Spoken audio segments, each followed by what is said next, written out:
আসসালামু আলাইকুম। আমরা আজ শিখব স্টোকসের উপপাদ্য। ঠিক আছে? তো এই স্টোকসের উপপাদ্যটা করার আগে আমি তোমাদেরকে অবশ্যই বলবো যে গ্রিন এবং ডাইভারজেন্স থিওরেম যেটা, এই দুইটা উপপাদ্য দেখে আসার জন্য। দেখে আসলে এটা একদম একদম ক্রিস্টাল ক্লিয়ার, তুমি বুঝবা, 100% বুঝবা। কিন্তু যদি কনসেপ্ট না থাকে তাহলে ওই সূত্র বা কনসেপ্ট যেহেতু আমরা ইউজ করব, কিছু ডাউট থাকতে পারে, তারপরেও আমি চেষ্টা করব সর্বোচ্চটা দিয়ে ক্লিয়ার করার। তো দেখো, আমরা আগে বিবৃতিটা বোঝার চেষ্টা করি। বিবৃতি তোমাদেরকে মুখস্থ করতে হবে। দেখো, বলতেছে স্টোকসের উপপাদ্য বলতেছে, ধরি এস একটি খোলা দুই প্রান্ত বিশিষ্ট তল। খোলা দুই প্রান্ত বিশিষ্ট তল যার সীমা একটি ছেদহীন আবদ্ধ সরল বক্ররেখা সি দ্বারা আবদ্ধ, এবং এ একটি অবস্থান ভেক্টর যাহার অবিচ্ছিন্ন অন্তরক সহগ বিদ্যমান, মানে কন্টিনিউয়াস। ঠিক আছে, কোথাও গ্যাপ নাই, এটা বুঝাইতে চাইছে।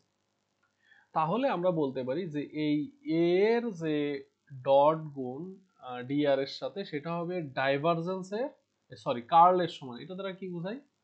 এটা দ্বারা কার্ল বোঝাই, কিন্তু এটা দ্বারা বোঝাই কার্লের সমান। ঠিক আছে, আমরা এটা একটু ডিনোট করার চেষ্টা করি।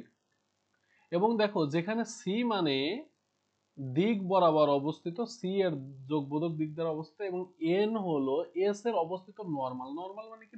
লম্ব বলছিলাম এটা। ঠিক আছে, আচ্ছা, আমরা একটু ড্র করি আগে, তারপরে আমরা একটু এটা বোঝার চেষ্টা করি। দেখো, আমরা একটু ড্র করার চেষ্টা করি। তিনটা অক্ষ দিব, এক্স অক্ষ, ওয়াই অক্ষ এবং জেড অক্ষ। হুম,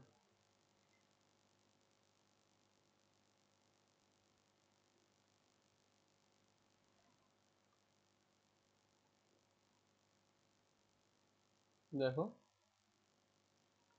তাহলে তিনটা অক্ষ আমরা ধরে যে দিলাম, এটা এক্স অক্ষ, এটা ওয়াই অক্ষ এবং এটা জেড অক্ষ। এখন আমাদের এইখানে এই খোলা তল বিশিষ্ট একটা ছেদহীন বক্ররেখা, এই যে এস হলো একটি খোলা দুই প্রান্ত খোলা বিশিষ্ট একটা তল, এটা কিন্তু একটা তল। ঠিক আছে, তাহলে এটা আমরা একটু আঁকার চেষ্টা করি। দেখো কিভাবে আঁকতেছি। দেখো, যেহেতু আমাদের নর্মাল নেওয়া লাগবে, তাহলে এই নিলাম আমরা তল, আর এই তলের যে ছায়া বা যে নর্মাল, সেটা নিচে নিলাম। ঠিক আছে, আচ্ছা, একটু ড্র করে দেখাই দিই তোমাদের সামনে ক্লিয়ারলি, তাইলে বুঝতে পারবা।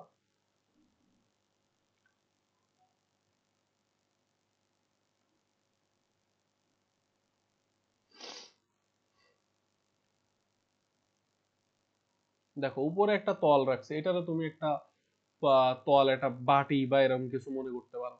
ঠিক আছে, একটা বাটির মতোই কল্পনা করো, সেটাই আরো ভালো। একটা বাটির মতো, সেই বাটির ছায়া পড়ছে এই নিচে। ঠিক আছে, লম্ব দিক থেকে আমরা আলো ফেলছি, উপর থেকে, এই যে এই উপর থেকে আলো ফেলছি, তার ছায়া পড়ছে এখানে। তাহলে এখন এখানে যা বলছে, দেখো, এস হলো একটি খোলা প্রান্ত বিশিষ্ট বক্ররেখা, তাহলে এটা হলো এস, এই হলো আমাদের এস।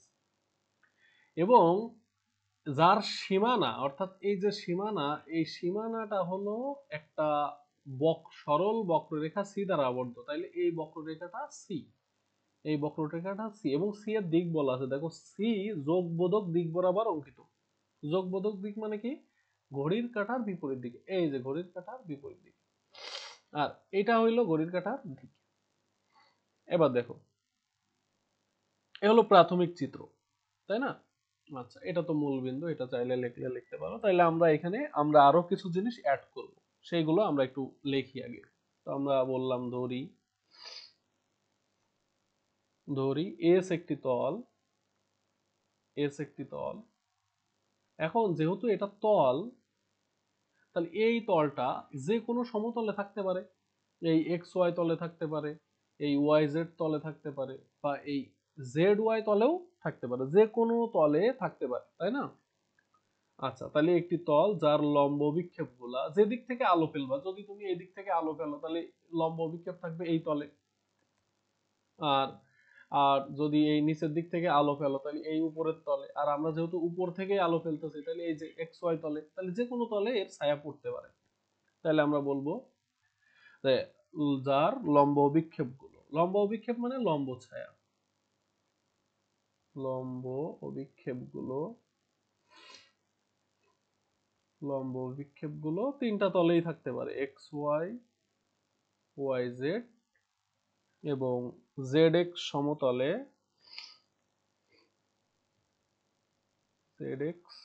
সমতলে, যে ক্ষেত্রগুলো তৈরি করে, আমরা আগে বিবৃতিটা একটু লিখে নিই। যে ক্ষেত্রগুলি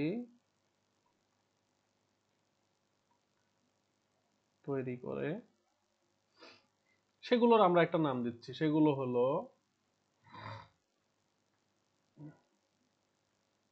যথাক্রমে আর জেড, আর এক্স এবং আর ওয়াই। ঠিক আছে, তাহলে দেখো আমাদের কোন তলে তৈরি হয়েছে, আমরা এখানে ধরছিলাম উপর থেকে ছায়া ধরছি, মানে আলো দিছি, আলো দিলে ছায়াটা কোন তলে পড়ছে দেখো তো, এক্স ওয়াই তলে পড়ছে, তাহলে এক্স ওয়াই তলে যদি ছায়াটা পড়ে, তুমি একটু নরমালি চিন্তা করতে পারো, তুমি দেয়ালের পাশে দাঁড়ায় আছো এবং সেখান থেকে এই একটা বাটি নিছো, এই বাটির উপরে ছায়া ফেলতো, তাহলে ছায়াটা অবশ্যই ফ্লোরে থাকবে, এই পাশের বা এই পাশের দেয়ালে তো থাকবে না, অবশ্যই শুধু ফ্লোরে থাকবে, আর ফ্লোরটারে আমরা এক্স ওয়াই তল ধরছি। তাহলে এক্স ওয়াই তলে যে ক্ষেত্র তৈরি করতে সেটা হলো আর জেড, তাহলে আমাদের এই যে ক্ষেত্রটা, এই ক্ষেত্রটারে আমরা বলতে পারি আর জেড। ঠিক আছে, আচ্ছা, এবং এবং এই এদের অর্থাৎ এই ক্ষেত্রগুলোরে এদের আবদ্ধকারী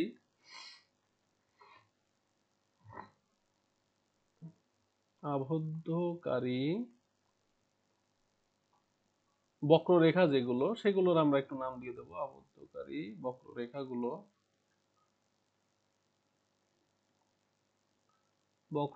হলো, ধরো যে আর আর জেড রে যে আবদ্ধ করতেছে সেটারে আমরা দিলাম গামা জেড, তারপরে আর এক্স রে যে করতেছে সেটারে দিলাম গামা এক্স, এবং আর ওয়াই রে যেটা আবদ্ধ করতেছে সেটারে দিলাম গামা ওয়াই। তাহলে এখানে আমাদের আর জেড, তাহলে আর জেড রে যে আবদ্ধ করবে সে অবশ্যই কি গামা জেড, তাহলে এটা হলো গামা জেড। এই যে বক্ররেখা আর জেড রে যে আবদ্ধ করছে, যে ছায়া পড়ছে, সেই ছায়ার যে কার্ভ সেটা হলো গামা জেড। ঠিক আছে, আশা করি কোনো সমস্যা নাই। ঠিক আছে, তাহলে আমাদের যে এস তল আছে,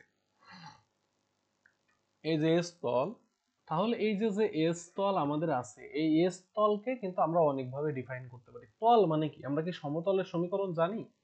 আচ্ছা, না জানলেও আমরা অ্যানালিটিক জিওমেট্রি যদি অধ্যায় করে থাকি বা সামনে করি তখন জানতে পারবো। একটা সমতল এরকম হয়, আমি তোমাদের একটু বোঝানোর জন্য বলতেছি।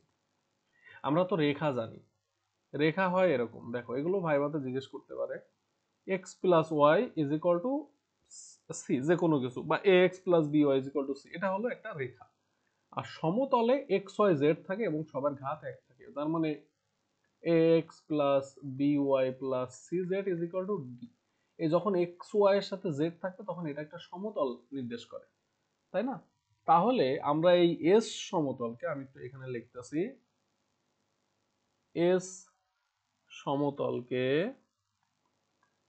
এস যে সমতল বা এস তলকে, এই এস তলকে আমরা সমতল না বলে তল বলি, এটা সমতল নাও হইতে পারে, বা এস তল যেটা, তো এই তলকে আমরা কিভাবে প্রকাশ করতে পারি, দেখো Z of F of x Y, বা X of F of Y Z, বা Y is equal to F of X Z. ঠিক আছে, আচ্ছা সব জায়গায় এফ না দিয়ে এফ জি এইচ আমরা ইউজ করি, জি এফ দিলেও কোনো সমস্যা নেই, আকারে প্রকাশ করা যায়। ঠিক আছে, আকারে লেখা যায়। এখন কথা হলো এই কথা দ্বারা কি বোঝায়, এই কথা দ্বারা কি বোঝাইলো আমরা একটু বোঝার চেষ্টা করি। দেখো এখান থেকে তুমি যদি জেড এর মান বের করো, তাহলে জেড ইজ ইকুয়াল টু চলে আসে d minus a x minus b y by c. তাহলে এইটারে যদি আমি ফাংশন আকারে লিখি, এটা কার কার ফাংশন হবে, এখানে চলক কি আছে, এফ অফ এক্স ওয়াই। ঠিক একইভাবে তুমি যদি কখনো এক্স এর মান বের করো তাহলে ফাংশন কার হবে, ওয়াই জেড এর ফাংশন হবে। ঠিক একইভাবে ওয়াই এর মান বের করলে ফাংশনটা কার হবে, এক্স জেড এর ফাংশন হবে। তাহলে আমরা এই কথাটাই এইভাবে বললাম যে এই আকারে লেখা যায়। ঠিক আছে, আশা করি কোনো সমস্যা নাই। বুঝতে পারছো? আচ্ছা, এই হলো আমাদের প্রাথমিক বিষয় বিবৃতি। এবার আমরা সরাসরি প্রমাণে চলে যাবো। এই প্রমাণের জন্য আমাদের এই চিত্রটা লাগবে, এই জন্য আমরা এই চিত্রটা ওই পাশে অবশ্যই নিয়ে যাব। চিত্রটা তোমাদের একবার আঁকলেই হবে, আমার বারবার ইউজ করা লাগবে, এই জন্য আমি ওই পাশে এটা নিয়ে ইউজ করব। দেখো এর পরের ধাপে আমরা যাই। এবার আমরা প্রমাণে চলে আসি। প্রমাণে কি চাইছিল? আমরা প্রমাণ রিভার্স প্রমাণ করব, অর্থাৎ এই কার্ল থেকে উল্টা দিকে আসবো। এই কার্ল থেকে আমরা উল্টা দিকে আসবো, বুঝতে পারছি? এই যে উল্টা দিকে আসবো, তাহলে আগে কার্ল দিয়ে শুরু করব, এইটার কার্ল। তাহলে আগে আমাদের এই ভেক্টরটা ধরে নেওয়া লাগবে, তাই না? এই ভেক্টরটা আমরা আমাদের ইচ্ছা মতো ধরে নেব। তাহলে আমরা একটু ধরে নিই। দেখো সাধারণত এ ভেক্টর কেমন হয়? ধরি এ ভেক্টর হলো a1i plus a2j plus a3k। তো আমাদের এখানে যে কোনো একটার জন্য প্রমাণ করব, বাকি দুইটা সিমিলারলি লিখে দেব। তো আমরা ধরো যে a1 এর জন্য প্রমাণ করব। তাহলে a1 এর জন্য যদি আমরা প্রমাণ করতে চাই, তাহলে এই যে আমাদের যেটা ছিল, দেখো এই যে s, এই জিনিসটাই আমরা প্রমাণ করব শুধুমাত্র a1 এর জন্য, বাকিগুলো আমরা অটোমেটিক বের করব। তাইলে ডাবল ইন্টিগ্রাল, এই সারফেসের উপর ডাবল ইন্টিগ্রাল, তাহলে এই যে ন্যাবলা, যেহেতু কার্ল বের করতে হবে, তাহলে ক্রস গুণ, কার সাথে ক্রস গুণ? a1i এর সাথে। আগে এ ভেক্টরের সাথে ক্রস গুণ ছিল, এই যে দেখো এখানে কিন্তু এটা কিন্তু ভেক্টর হবে, ভেক্টর চিহ্ন দিয়ে দিবা, বোল্ড করে দেছে ওরা। তাহলে আগে এ ভেক্টরের পুরোটার সাথে গুণ ছিল, তো আমরা আলাদা আলাদা করব, আমরা শুধু a1 এর সাথে করব, বাকি দুইটা আমরা সিমিলারলি বলে দেব। তাহলে a1 এর সাথে আমরা ক্রস গুণ করলাম, তার সাথে nds। এখন কথা হলো যে n চলে আসলো, তাই না? n তো আমাদের আঁকতে হবে আগে। আচ্ছা, তাহলে আমরা আগে এটা ক্যালকুলেট করি, তারপরে আমরা n আঁকতেছি, ঠিক আছে? তাহলে এই যে ভিতরে যে কার্ল, এটা আমরা একটু ক্যালকুলেট করি। দেখো এটা যদি ক্যালকুলেট করি তাহলে কি আসে একটু ভালো করে খেয়াল করো। এই ডাবল ইন্টিগ্রাল এখানে থাকলো, ডাবল ইন্টিগ্রালটা কার উপরে? এস এর উপরে। আর কার্ল আমরা কিভাবে বের করি? কার্ল কি আমরা জানি? কার্ল মানে কিন্তু আই জে কে দিয়ে আমাদের বের করতে হয় কার্লটা, আই জে কে দিয়ে। তাহলে এই যে আমি এরকম দিলাম, ধরো যে এরকম, তাহলে এটা হলো আই জে আর এটা হলো কে, তাই না? আচ্ছা, আর এখানে ন্যাবলার সহগ গুলো, তাহলে ন্যাবলার তো আই এর সহগ ডেল ডেল এক্স আমরা জানি, আর জে এর সহগ ডেল ডেল ওয়াই, কে এর সহগ ডেল ডেল জেড, তাই না? ন্যাবলা তো এইভাবে লিখি, del del X I, del del Y J, del del Z কে।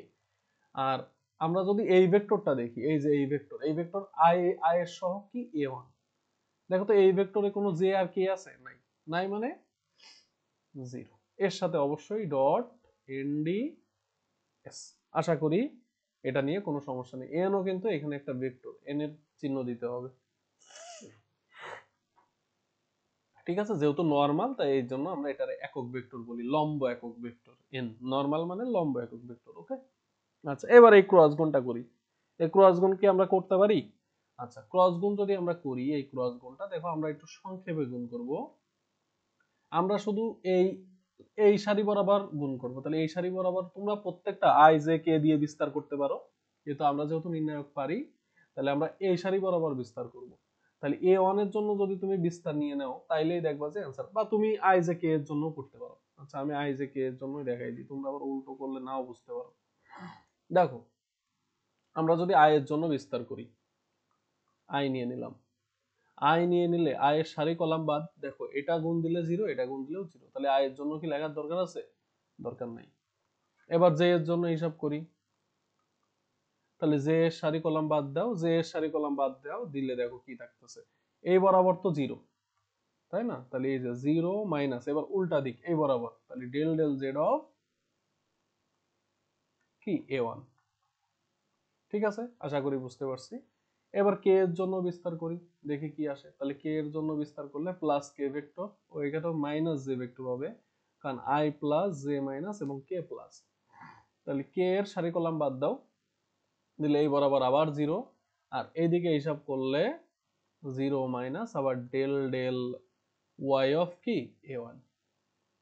আচ্ছা, এই পুরোটার সাথে আবার থাকবে, এই পুরোটারে তার ব্র্যাকেট দিয়ে দাও, ইনটু এনডিএস। এই জিনিসটা তোমরা বুঝছো কিনা? আশা করি এটা বুঝতে পারছো, ক্রস গুণ যে করছি এটা নিয়ে কোনো সমস্যা নাই আশা করতেছি। এখন এই জিনিসটাকে আমরা কিভাবে লিখতে পারি, দেখো যেভাবে আছে তাই, এখানে এই মাইনাস এই মাইনাস, মাইনাসে মাইনাসে প্লাস গুণ দাও, তাহলে এটা চলে আসবে del a1 by del Z, তার সাথে কোন ভেক্টর, জে ভেক্টর, আর এই প্লাস এই মাইনাস, প্লাসে মাইনাসে minus del a1 by del Y, তার সাথে ডট এনডিএস। ঠিক আছে, আচ্ছা এই পর্যন্ত আমরা এটাকে আবার চাইলে দুটো ভাগ করে দিই, এই এই যে সারফেসের উপর ডাবল ইন্টিগ্রাল, এটা দুইটা ভাগ করে দাও, এটা আরো ভালো হয়। তাহলে এটা দুইটা ভাগ করে দিই আগে, ওয়েট,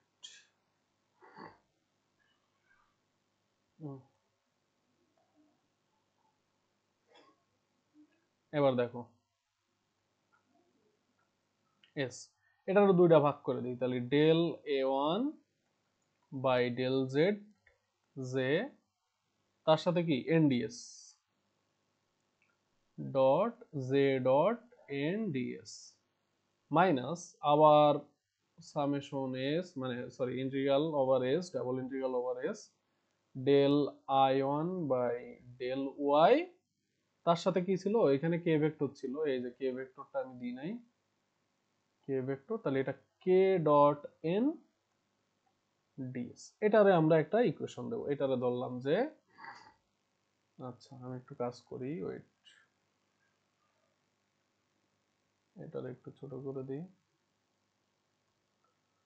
দিয়ে এটারে একটা ইকুয়েশন আকারে লিখি, তাইলে আমরা এটা পরে ইউজ করতে পারবো, নাইলে নাও বুঝতে পারবো।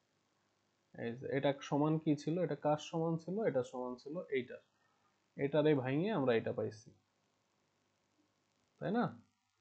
আচ্ছা তাইলে এটারে দিলাম আমরা, ধরো যে এক নাম্বার ইকুয়েশন, বা এক নাম্বারই দিলাম, এটার এক নাম্বার ইকুয়েশন আমরা দিলাম।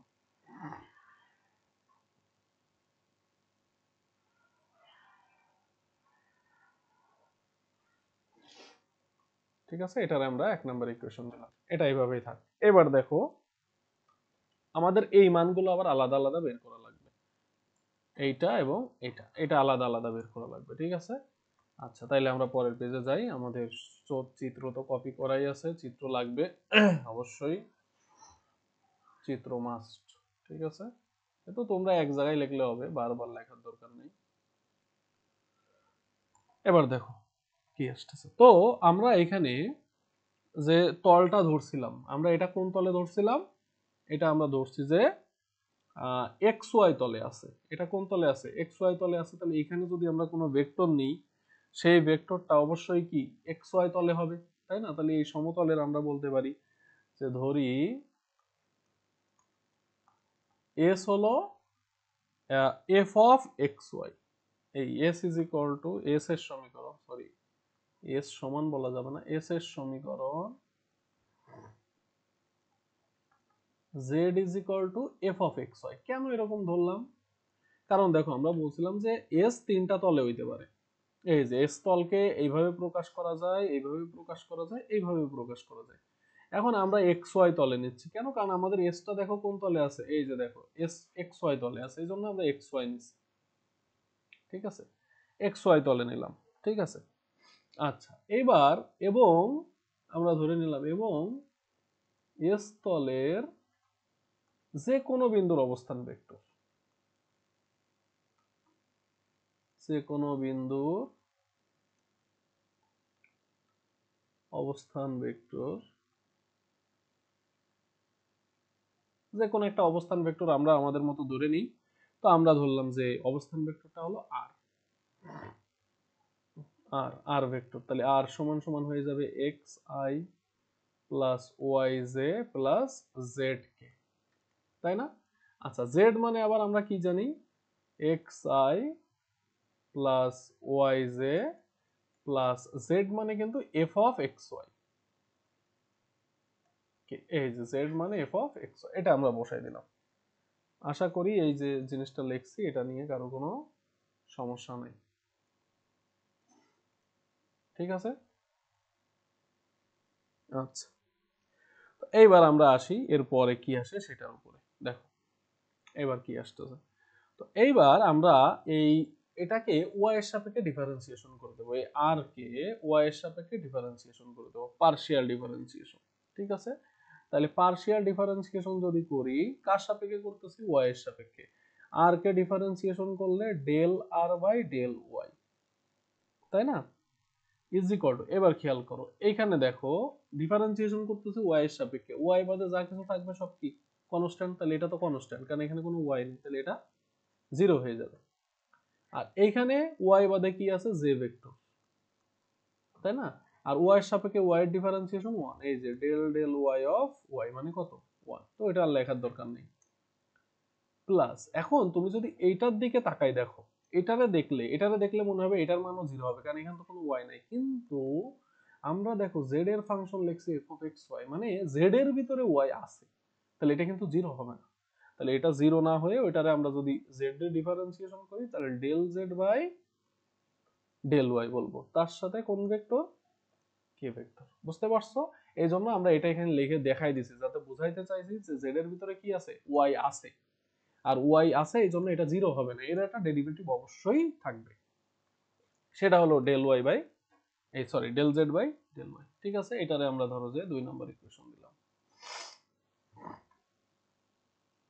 এখন এখন এখানে আবার একটু সমস্যা আছে, সমস্যাটা কি দেখো, আমরা ঠিক আগের দিনের মতো যারা ডাইভারজেন্স উপপাদ্যটা দেখছো তারা অবশ্যই খুব ভালো করে বোঝার কথা, একটু ভালো করে খেয়াল করো। আমরা এই এস তলের উপর যে কোনো একটা সারফেস নিই, ধরো যে একটা সামান্তরিক নিলাম, এই একটা সামান্তরিক এস তলের উপর একটা সামান্তরিক নিলাম, এই সামান্তরিক আমি যেহেতু এস তলের উপর ছায়া পড়তেছি তাহলে ওই সামান্তরিকের উপরেও একটা ছায়া পড়বে, সেই ছায়াটা ধরো যে এই জায়গায় পড়ছে, সেই ছায়াটা পড়ছে এই জায়গায়, তাহলে আমি এটা একটু মার্ক করে দেখাই দিই।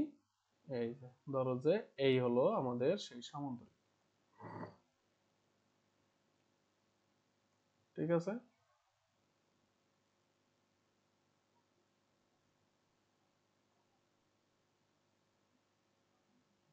সরি,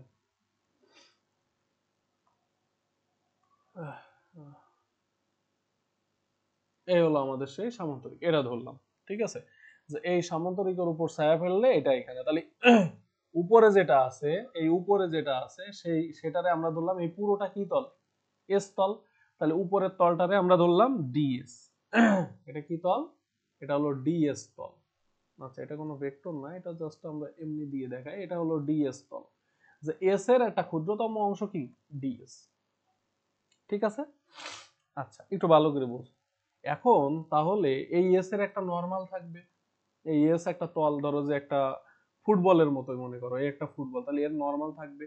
এখন দেখো ফুটবলের নরমাল মানে কি, যে কোনো বিন্দুতে যে লম্ব রেখা, তাহলে এটা নরমাল, এটা নরমাল, এটা নরমাল, এটা নরমাল, এটাও নরমাল, এটাও নরমাল, এটাও নরমাল, এটাও নরমাল, যে বিন্দুতে যে কোনো লম্ব রেখা, তাহলে আমি ধরলাম যে এই ডিএস এর উপর একটা লম্ব রেখা হলো এটা, তাহলে এই হলো এর নরমাল, তাই না, একটু ভালো করে বোঝে এই জায়গাটা, এটা হলো তার নরমাল। এখন আমরা একটু কথায় আসি, আমরা কি বললাম, নরমাল মানে কি লম্ব, আর এই ডিএস এর উপর আমরা কি বলছি, এই আর কার ভিতরে আছে বলো, এই যে আর, আমরা এই যে আর নিছি, আর যে কোনো বিন্দুর অবস্থান, কিন্তু এই যে কোনো বিন্দুর অবস্থানটা কোথায় আছে, এই যে কোনো বিন্দুর অবস্থানটা এটা কোথায় আছে, এটা কিন্তু ভালো করে বুঝতে হবে, এইটা আছে এস তলের উপর, তাহলে এই যে এস তলের উপর তার মানে ডিএস এর ভিতরেও আছে, তাহলে সেই ডিএস এর উপর লম্ব হলো কি এন, সেই ডিএস এর উপর লম্ব হলো কি এন।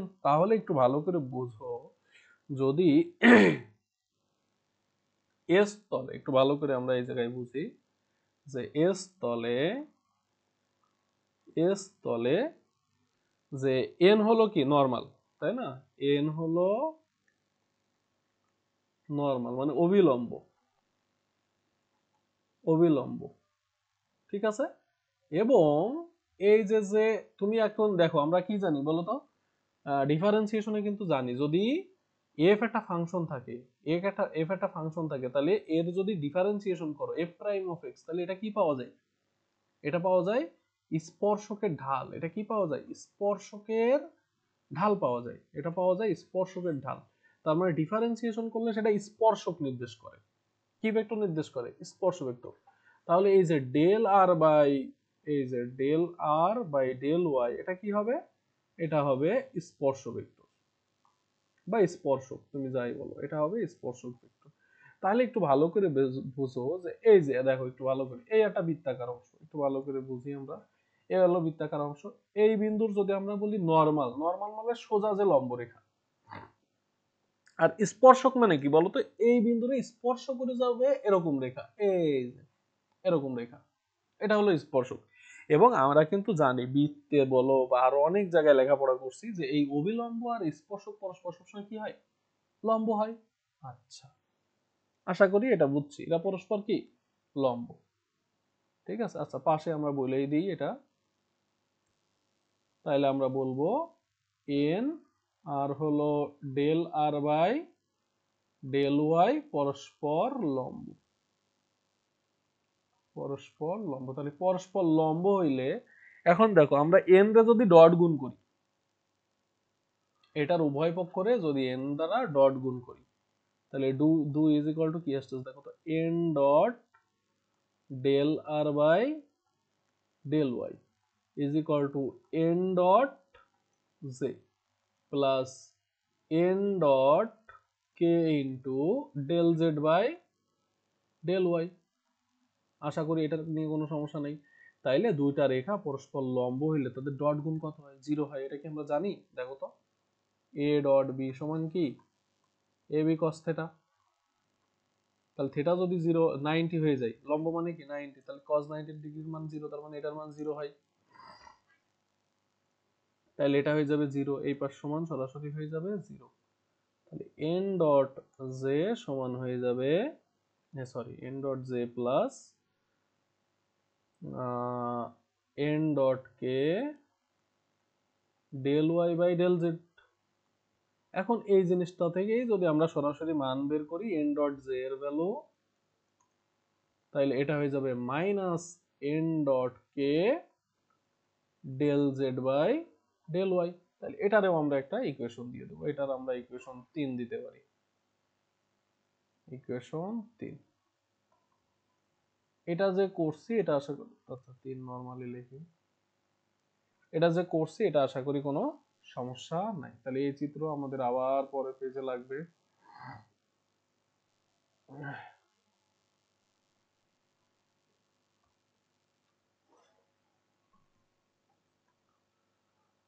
আচ্ছা, এর পরের অংশে আমরা আসি। দেখো, এবার আমরা যে ইকুয়েশন লাস্টে দুইটা পাইলাম, অর্থাৎ 1 আর 3, 1 ও 3 হতে, 1 ও 3 হতে কি পাচ্ছি? দেখো 1 এ কি ছিল? 1 কি ছিল? এই যে 1 এ ছিল এইটা, এই যে 1 এ ছিল এইটা, তাই না? আচ্ছা আমি এটারই নিয়ে যাই সরাসরি। 1 এ ছিল এইটা,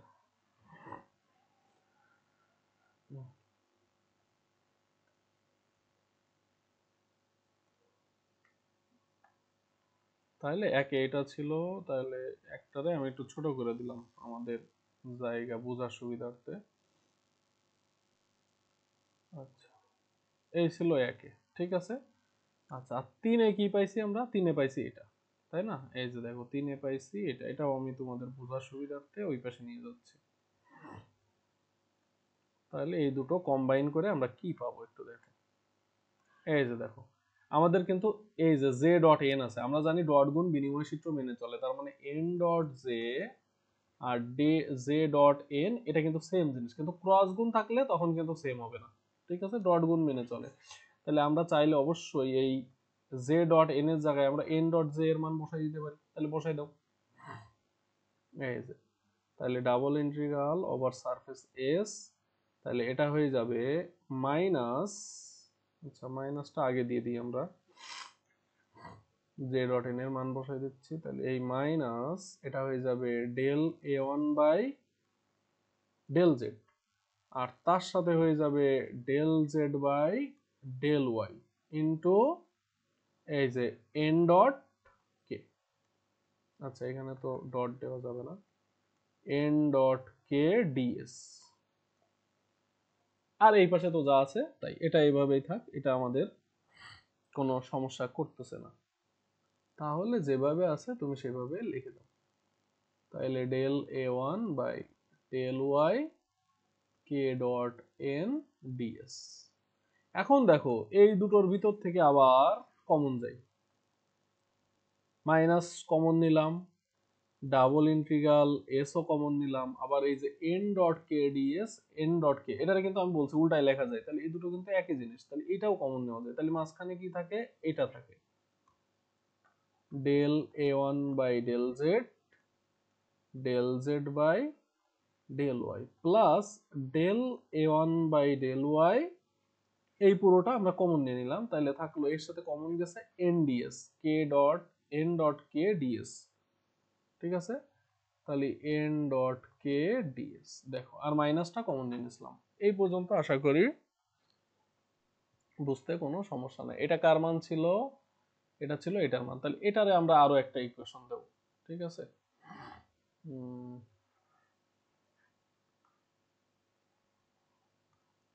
আচ্ছা এটারে আমরা আরো একটা ইকুয়েশন দিতে পারি, দাঁড়াও।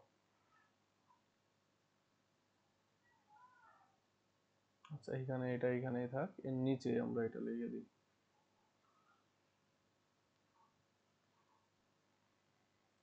ঠিক আছে, এই যে 1 ও 3 হতে আমরা এটা পাইছি।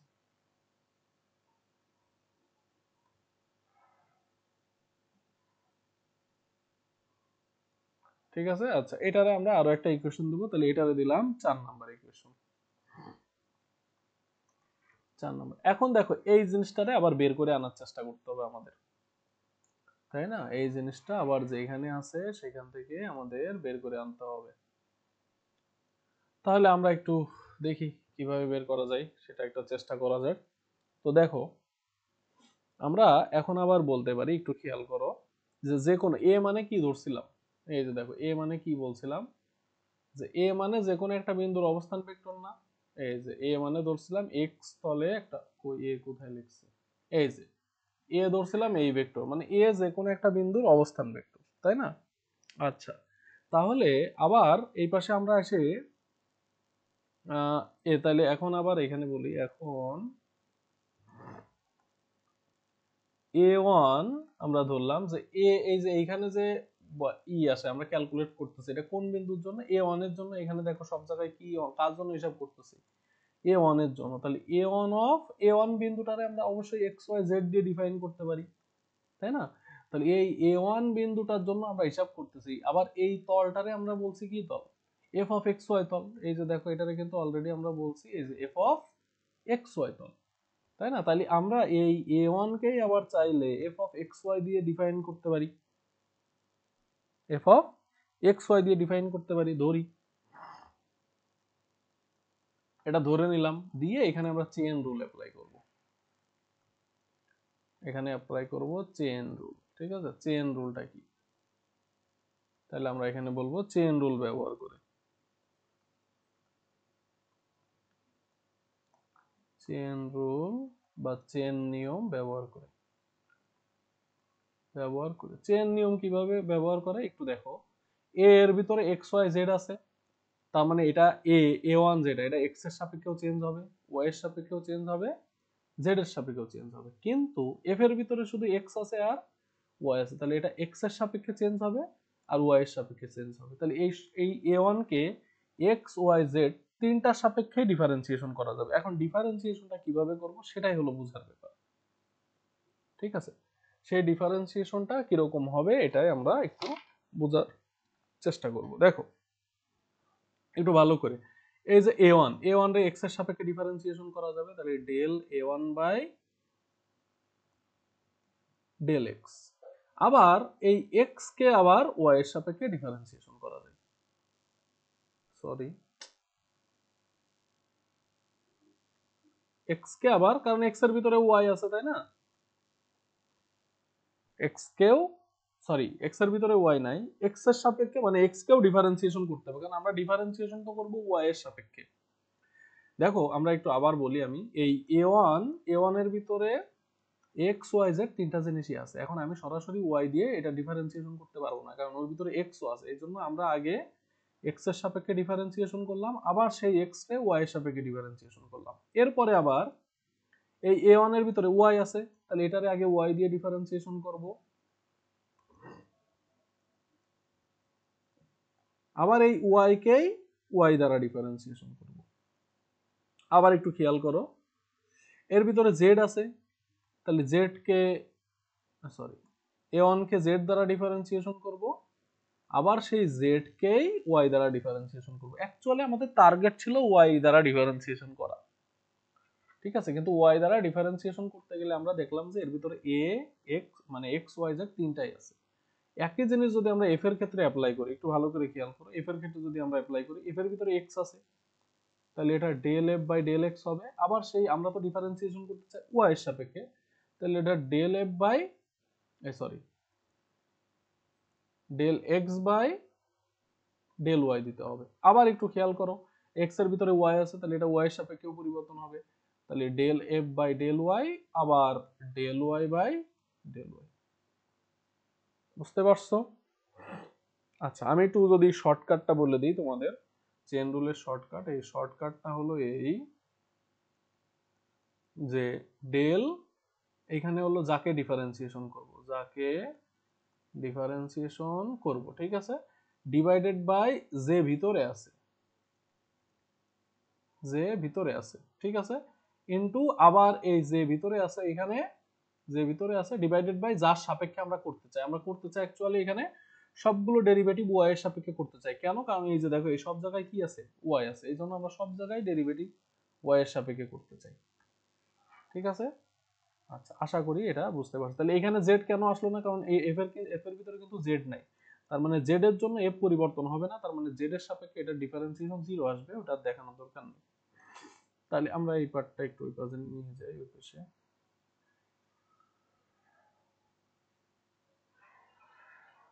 এটা এখানে করা ঠিক হয় নাই,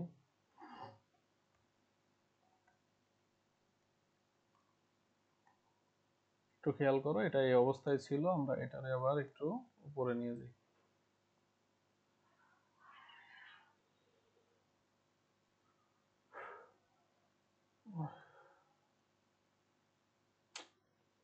আচ্ছা, এটা আচ্ছা থাক।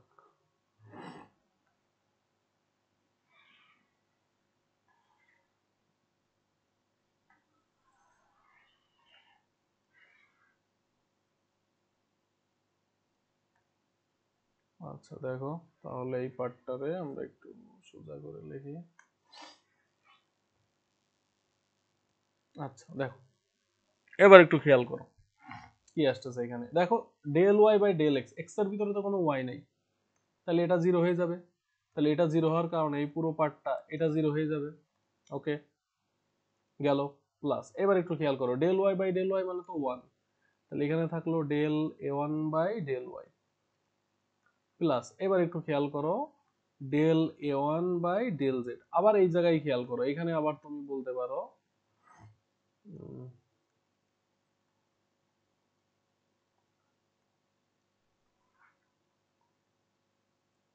এখানে আবার তুমি বলতে পারো যে এই জেড বাই ডেল ওয়াই মানেও তো জিরো হবে, কারণ জেড এর ভিতরে এক্স নাই, তো ওয়াই নাই, তো অবশ্যই আছে, কারণ জেড মানে কি এফ অফ এক্স ওয়াই, তাই না? তার মানে এর ভিতরে কিন্তু ওয়াই আছে, তাহলে এটা কিন্তু জিরো হবে না, এটা জিরো হবে না।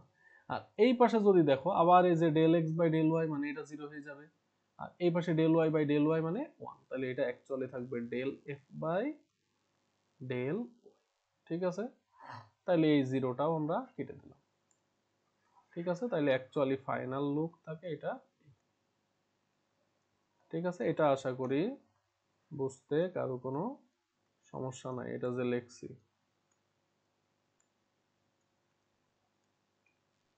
ঠিক আছে। আচ্ছা, তাহলে এটারে আমরা আরো একটা ইকুয়েশন দিতে পারি, এখানে পাশে বলে দিবা যেহেতু del x by del f মানে ডেল ওয়াই মানে এটা জিরো, ঠিক আছে। তাহলে এটারে আর একটা ইকুয়েশন দিয়ে দাও, এটারে দিয়ে দাও 6 নাম্বার। এখন এই জিনিসটা দেখো তো, এই জিনিসটা কিন্তু আরো এক জায়গায় আমরা দেখছিলাম, কোথায় সেটা? এই যে দেখো এইখানে, অর্থাৎ 4 নাম্বার ইকুয়েশন। তাহলে এই 4 নাম্বার ইকুয়েশনে আমরা আবার মান বসাই দিব, ঠিক আছে। তাহলে 4 মান বসিয়ে 4 থেকে, বা 4 আর 6 মিলে, ঠিক আছে, 4 ও 6 থেকে, 6 থেকে। তাহলে 4 নম্বরে কি ছিল, আমরা একটু নিয়ে আসি 4 নম্বরে। এই যে দেখো 4 নম্বরে কি ছিল, সরি,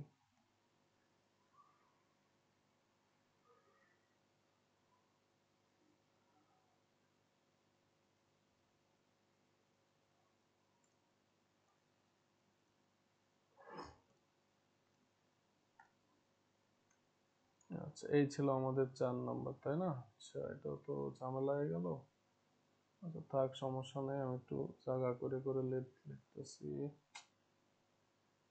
খুব ঝামেলা হয়ে গেল। আচ্ছা সমস্যা নাই, এটা এইভাবে লিখতেছি, দেখো এটারে আমি সাইডে লিখলাম। এই ছিল আমাদের 4 নাম্বার। আর এটা 4 নাম্বারের লেফট হ্যান্ড সাইড, এটা আমি একটু লেফট হ্যান্ড সাইডটারে নিয়ে আসি। আচ্ছা এই যে এটা লেফট সাইড আর এটা হলো রাইট সাইড, তাই না? এরকম ছিল। এখানে আমরা একটু মান বসাই দিই, আবার একটু মান বসাই দিই। এটার ভ্যালু আমরা অলরেডি জানি, এটার ভ্যালু কত? এই যে del F by del Y, তাহলে summation S del F by del Y N dot K DS. আগে একটা মাইনাস আছে, এই যে মাইনাস। ঠিক আছে, আশা করি এটা নিয়েও কোনো সমস্যা নাই, এটা নিয়েও আশা করি কোনো সমস্যা নাই। তাইলে এইবার এই পর্যন্ত আমাদের রাখলাম, এটা হলো আমাদের ফাইনাল মান। এইবার আমাদের এর থেকে গ্রিনস এর উপপাদ্যে চলে যেতে হবে, এর থেকে চলে যেতে হবে গ্রিন এর উপপাদ্যে। দেখো এইটারে আমরা দিলাম 7 নাম্বার ইকুয়েশন। 5 কি দিয়েছি কোথাও? না 4, ও আচ্ছা এটা 5 হবে, সরি এটা 5, এটা 6 হবে, এটা 5 হবে, তাহলে এটা 5, এটা 5 আর এ হবে 6 নম্বর। ঠিক আছে, আচ্ছা এই 6 নম্বর এইভাবে থাক। এবার আমরা গ্রিনের উপপাদ্যে যাব। ঠিক আছে, আচ্ছা এবার গ্রিনের উপপাদ্যে, তাহলে আমরা একটু গ্রিনের উপপাদ্যে চলে যাই।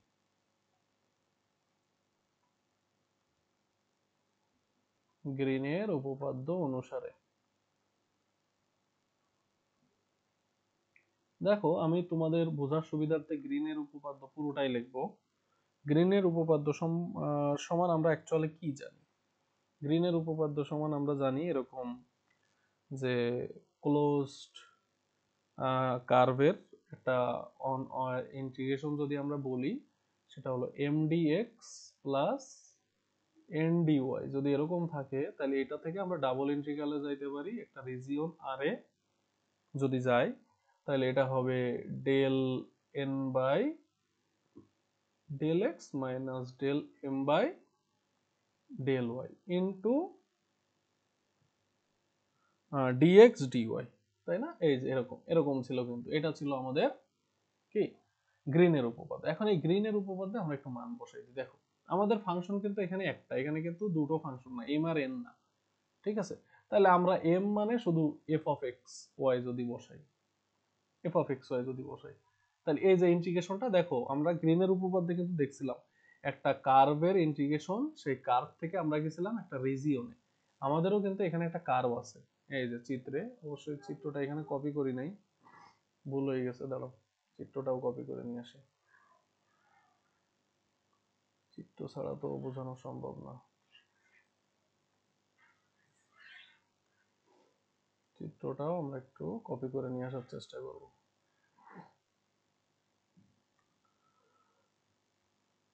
দেখো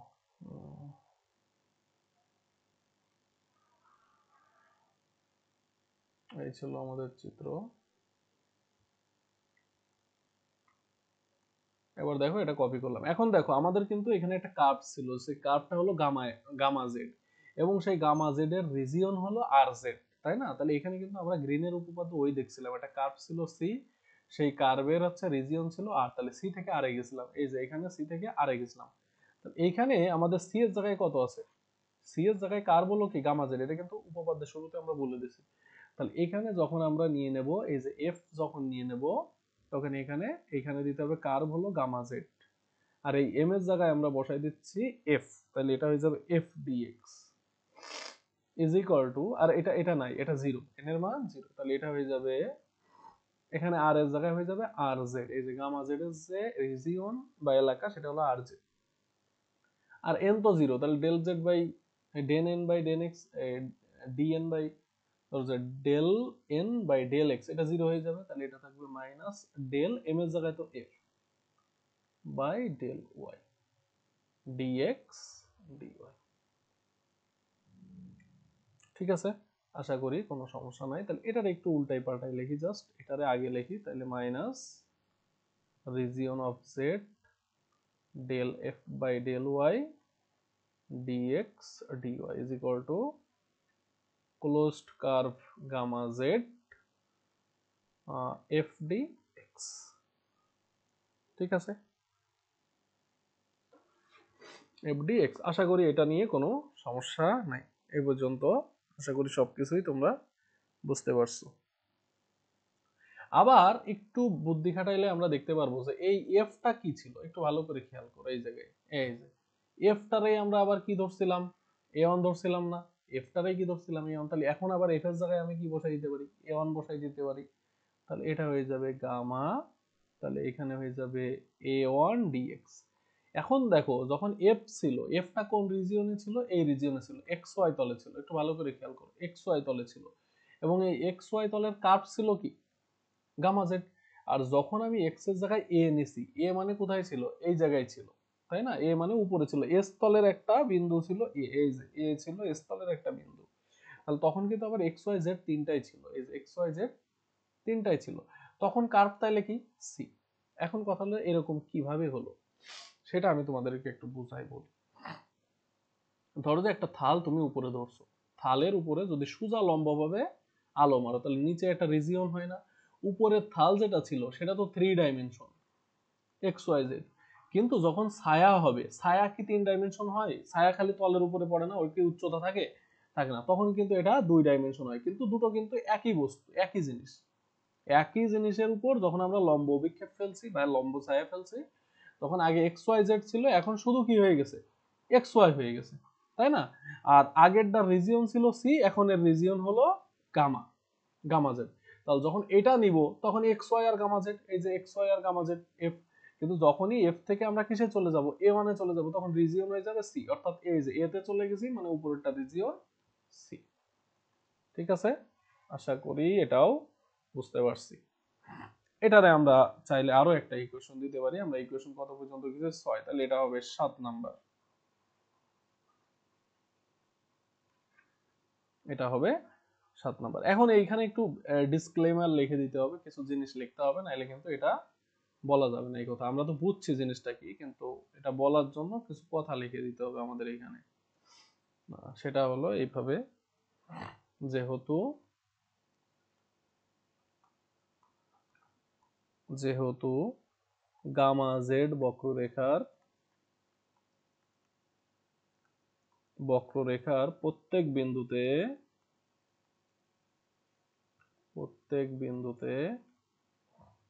এক্স ওয়াই প্রত্যেক এক্স ওয়াই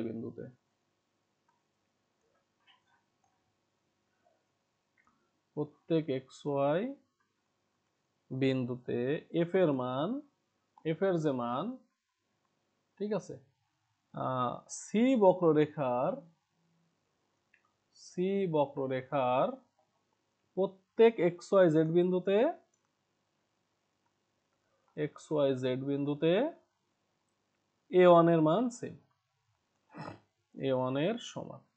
ঠিক আছে, এই কথাটাই বলছি আমি। এই যে এখানে এক্স ওয়াই বিন্দুতে যে মান, এখানে এক্স ওয়াই জেড বিন্দুতেও একই মান, খালি এটা ছায়া, এটা ছায়া। ঠিক আছে, অর্থাৎ 3 ডাইমেনশনাল বস্তুটারে আমরা 2 ডাইমেনশনাল বানাই নিয়েছিলাম আমাদের হিসাবের সুবিধার্থে। ঠিক আছে, এই জন্য আমরা এটা লিখতে পারছি।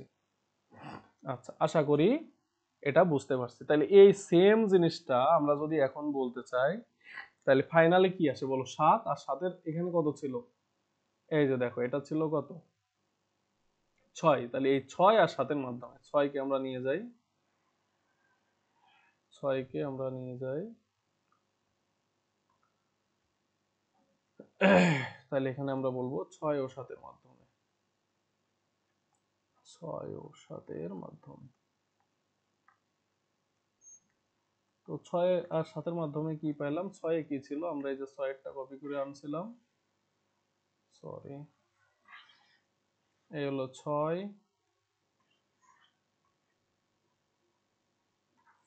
এই ছিল 6, আর সাথে কি পাইছি, সাথে দেখো এই ডেল এফ ডেল ওয়াই নাকি, হ্যাঁ, এই যে এটার ভ্যালু কত পাইছি,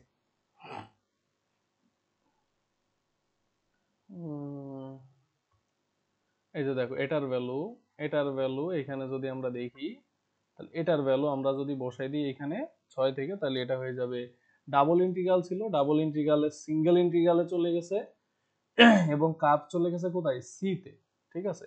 আর del F by del Y এটার বদলে আমরা পেয়ে গেছি del F by del Y, কই, এই যে del F by del Y, একটু খেয়াল করো, del F by del Y এটা সমান সমান আমরা পেয়ে গেছি এই যে এটা integration A on DX, A on DX.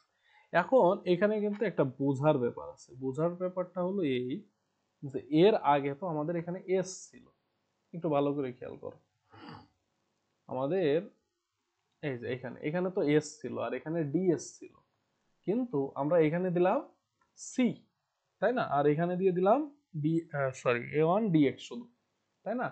এখন কথা হলো যে আমাদের 5 নাম্বারটা কি ছিল, আমি একটু 5 নাম্বারটাও নিয়ে আসি, একটু কষ্ট করে বোঝো তাহলে দেখবা সহজ লাগবে। 5 নাম্বার, এই 7 নাম্বারটা, এই যে সরি 7 নাম্বার হলো এইটা, এই যে এটা হলো আমাদের 7 নাম্বার।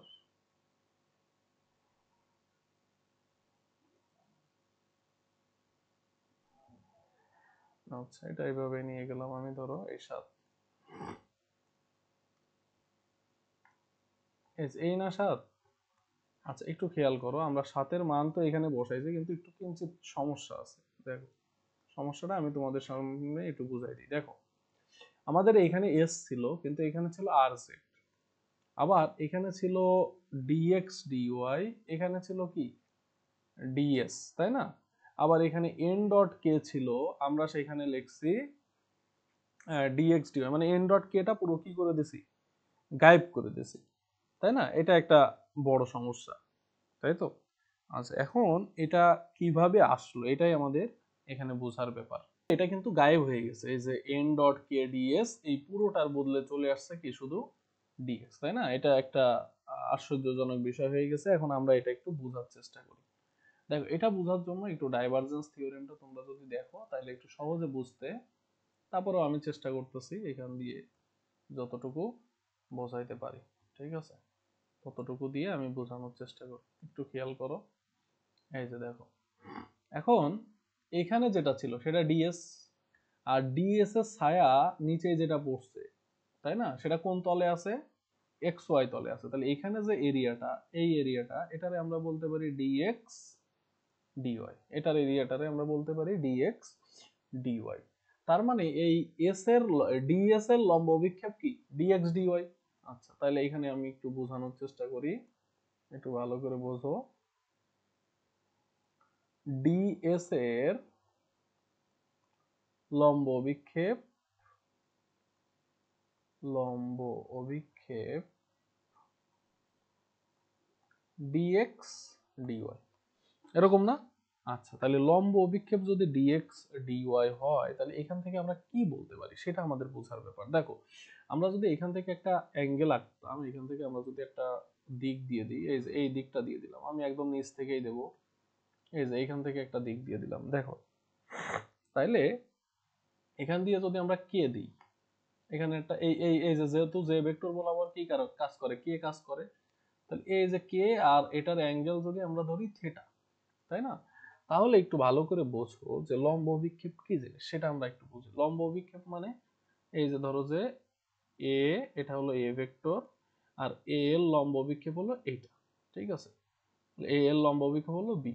তাহলে এ এর লম্ব অভিক্ষেপ যদি বি হয়, তাহলে এর মধ্যবর্তী কোণ যদি থিটা হয়, তাহলে একটু চাইলেই আমরা দেখো তো যে cos থিটা যদি এখান থেকে বের করি, cos থিটা সমান বি বাই এ, তাই না।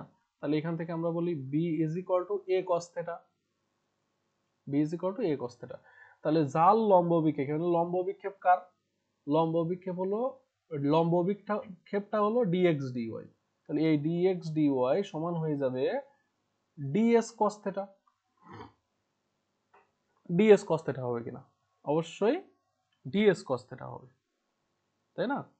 আচ্ছা, এখন এখানে আর একটু কাজ আছে। এই ds cos theta রে আবার চাইলে কিন্তু আমরা এরকম লিখতে পারি, দেখো যে n কিন্তু এখানে একটা একক ভেক্টর, k ও এখানে একটা একক ভেক্টর। তাহলে এখানে আমি চাইলে 1 * 1 cos theta ds বলতে পারি। তাহলে এই 1 * 1 রে আবার n ডট k বলা যায়, কারণ n এর মান কত 1, k এর মান 1, তাহলে n ডট k বা এটারে n k cos theta ds বলতে পারি। n n cos n k ds cos theta এটা বলতে পারি। তোমরা অবশ্যই, আমি বলবো যে আগে ডাইভারজেন্স থিওরেমটা দেখে আসবে। তাহলে দেখো n k cos theta এটারে আবার n ডট k বলা যায়, কিন্তু n ডট k তাইলে ds, কারণ কি এই যে a ডট b মানে কি ab cos theta, তাহলে n ডট k মানে কি বুঝতে পারছো? n ডট k মানে n k cos theta, তাহলে n ডট k কে আবার n k বলা যায়। এরকম আমরা চাইলেই বলতে পারি, ঠিক আছে? আচ্ছা, তাইলে আমরা এর পরের অংশটা একটু দেখার চেষ্টা করি, পরের অংশটা কি আসতেছে। তো তুমি চাইলে এই মানটা আমরা এখানে ইনপুট করে দিতে পারি। দেখো n ডট k ds, এই n ডট k ds টা ছিল না, এই n ডট k ds এর জায়গায় আমরা সরাসরি বসাই দিতে পারি dx dy, এই জায়গায় আমরা বসাই দিতে পারি dx dy। তার মানে দেখো তো এই যে এইটা আর এটা একই জিনিস কিনা, এই যে আমরা যদি চাই তাহলে এটা আর এটা একই জিনিস কিনা, এটা চাইলে এখানে বসাই দেওয়া যায় কিনা। তো এর আগে একটা মাইনাস ছিল, এর আগেও একটা মাইনাস ছিল, তাহলে মাইনাসে মাইনাসে এখানে কি হয়ে গেছে প্লাস হয়ে গেছে, এটা প্লাস হয়ে গেছে। তাহলে আমি চাইলে এটার জায়গায় অবশ্যই এটা বসাই দিতে পারি। আর এইটা সমান সমান আমরা অলরেডি প্রমাণ করছি 7 নাম্বার ইকুয়েশনে এটা, ঠিক আছে? আশা করি এটা আমরা বুঝতে পারছি, এটা বুঝতে কারো কোনো সমস্যা নাই। তো এই লম্ব বিক্ষেপের এই ব্যাপারটা এটা তোমরা চাইলে চিত্রে দেখাই দিতে পারো, পাশে দেখাই দিতে পারো, চিত্রের পাশে, ঠিক আছে? এই যে জাল লম্ব বিক্ষেপ, সেই লম্ব বিক্ষেপটা ইনটু জাল লম্ব বিক্ষেপ তার cos theta। আর কেন cos theta হইলো এটাও আমরা ডাইভারজেন্স থিওরেমে ব্যাখ্যা করছি। তাহলে একইভাবে আমরা এইবার বলবো একইভাবে, একইভাবে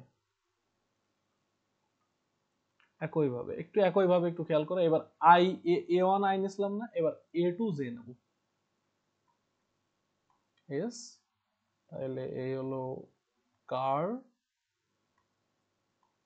এ টু জে, তাহলে এ টু জে যখন নেব ইনটু এন ডিএস, এটা যখন নিব তখন কি আসবে এই এ ওয়ান এর জায়গায় এ টু, তাইলে এখানে চলে আসবে কি, একটু ভালো করে এই জায়গাটাও বুঝতে হবে যে কম্পেয়ার করতেছে জাস্ট। এইখানে আমরা এ ওয়ান এর জায়গায় আমরা এ টু বসাই দিলাম, আর এ ওয়ান এর সাথে ভেক্টর ছিল আই, এখানে আমরা এ টু এর সাথে ভেক্টর দিয়ে দিলাম জে, তাহলে এটা হয়ে যাবে এ টু ডি ওয়াই, এরকম হয়ে যাবে। তাহলে এটাতে দিয়ে দেবো 8, এটা 9।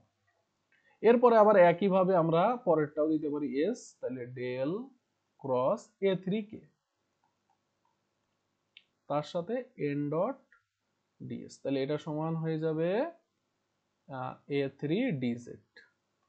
এটা হলো আমাদের 10 নম্বর ইকুয়েশন, ঠিক আছে? এইবার এই তিনটা যদি আমরা যোগ করে দিই, ঠিক আছে, এই তিনটা যদি আমরা যোগ করে দিই, এক মানে কত কত 8 9 10 যোগ করে,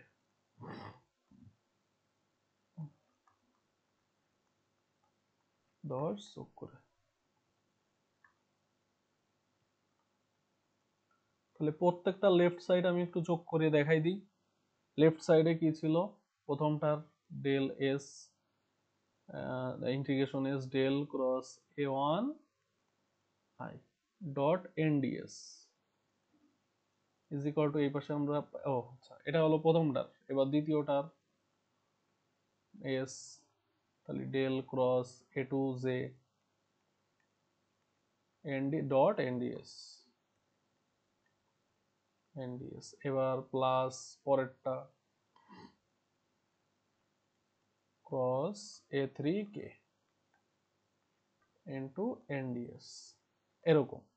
এটা ইজ ইকুয়াল টু, এবার রাইট হ্যান্ড সাইড কি পাইছি, এটার প্রত্যেকটা রাইট হ্যান্ড সাইড কি আছে, প্রথমটা পাইছি ক্লোজড কার্ভ এ ওয়ান এর এ ওয়ান ডিএক্স, পরেরটা পাইছি a2 dy, তারপরেরটা পাইছি a3 dz। এবার একটু খেয়াল করো, এই প্রত্যেকটার ভিতর থেকে দেখো তো এই অংশটা কমন যায় না, এই অংশটা কমন যায় না, এটা প্রত্যেকটার ভিতরেই আছে না? তাহলে প্রত্যেকটা থেকে কমন নিয়ে যদি নিয়ে নিই এই অংশটা, যে ডেল, আর এখানে ডট এনডিএস, এটা যদি সবার থেকে কমন নিয়ে নিই তাহলে এখানে থাকে a1i, এখানে a2j, এখানে a3, এগুলো আবার কি আকারে আছে? যোগ আকারে আছে। তাহলে a1i